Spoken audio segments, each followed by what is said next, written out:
সবার সামনে মোহনার মুখোশ শুভ খুলে দিলে অবাক হয়ে যায় সবাই। হ্যাঁ বন্ধুরা, এমনটাই দেখা যাবে। বিস্তারিত জানতে ভিডিওটিতে লাইক দিয়ে চ্যানেলটি সাবস্ক্রাইব করে দেখতে থাকুন। নতুন প্রমোতে আমরা দেখতে পাবো শুভলক্ষ্মী সমস্ত প্রমাণ জোগাড় করে মোহনার সামনে এসে দাঁড়ায়।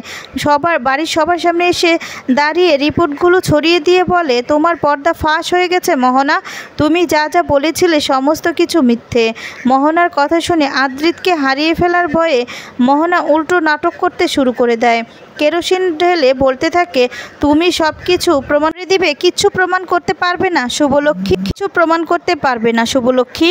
আমাকে ভুল প্রমাণ করতে চাইছো তুমি, আজকে আমি সব কিছু শেষ করে দিব। এই বলে নিজের গায়ে কেরোসিন ঢেলে একটা ডেসলাইট জ্বালায়। আর তখনই ভয় পেয়ে যায় সবাই। আর তখন আদ্রিত ছুটে এসে বলে, পাগল হয়ে গেছো মোহনা, কী সব নাটক শুরু করেছো। এই বলে ডেসলাইটটা ছুঁড়ে ফেলে দেয়। আর তখন বলে, এসব তুমি কি করছো? হ্যাঁ, কি করছো? নিজেকে বাঁচানোর জন্য এরকম একটা নাটক করতে পারলে তুমি? আমাকে তুমি এভাবে অপদস্থ করলে সবার সামনে। এই বলে মোহনাকে থাপ্পড় মারে। আর তখনই সেখানে আকাশ চলে আসে। আকাশ এসে বলে, কে নাটক করছে আর কে নাটক করছে না সেটা এবার আমি দেখাবো। এই বলে নিজের পকেট থেকে পিস্তলটা বের করে আদ্রিতের দিকে ধরে রাখে।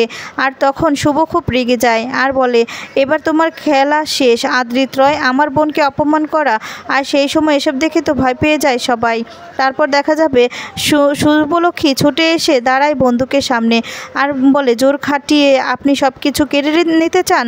তবে হ্যাঁ, আমার বুকে গুলি চালান, তাহলে আপনার খায়েশটা পূরণ হয়ে যাবে।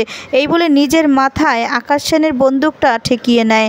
আর নিজের কপালে ঠেকিয়ে নিলে এরপর বলে, নেন চালান গুলি মিস্টার সেন, মিস্টার সেন চালান। আর তখন মিস্টার সেনও শুভলক্ষ্মীর কপালে বন্দুকটা ঠেকিয়ে রাখে। আর সেই সময় আদ্রিত দেখা যাবে একটা আওয়াজ আসে। আর তখনই আদ্রিত তো ভয় পেয়ে যায়। ভয় পেয়ে শুভলক্ষ্মী বলে চিৎকার করে ওঠে। তো বন্ধুরা, তোমাদের কি মনে হয় এবার কি তাহলে শুভলক্ষ্মীকে সত্যি সত্যি গুলি করে দিয়েছে মিস্টার সেন নিজের বোনের জন্য? কমেন্টস করে তোমাদের মতামত জানিয়ে দাও। ধন্যবাদ।